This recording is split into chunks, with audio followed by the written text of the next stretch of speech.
SwiftUI developers. In this video, we're going to talk about a brand new and pretty cool API that was presented in WWDC 2023. And what I'm actually talking about is the ButtonRepeatBehavior view modifier.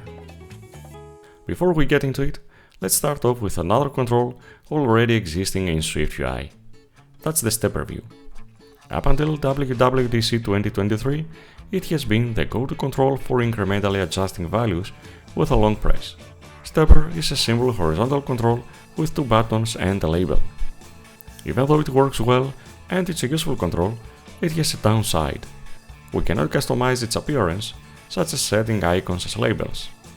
Well, all that up until now, because the ButtonRepeatBehavior view modifier is here. That new view modifier brings stepper functionality to any custom button, as it allows to repeat its action with a long press. Let's see how it works in a simple code example. Here we have two custom buttons that resemble the functionality of the stepper. Right now, press and hold does not work, and we are about to fix that really easily. The only move we need to make is to append the ButtonRepeatBehavior view modifier on each button, providing as argument the enabled value. Simply by doing that, both buttons have now got a new feature.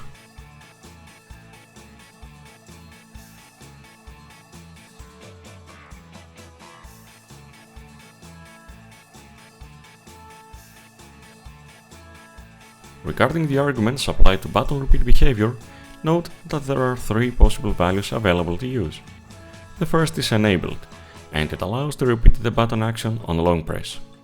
The second is disabled. Here, the button does not repeat its action on long press, and it just works as we know it so far. The third is automatic. By specifying that, SwiftUI decides for you, but it usually opts for disabled. In a nutshell, ButtonRepeatBehavior in SwiftUI adds an important and missing new feature to buttons. Available for iOS 17 and macOS 14, I believe that it's a must-know modifier for every SwiftUI developer. Thanks for joining me on this exploration.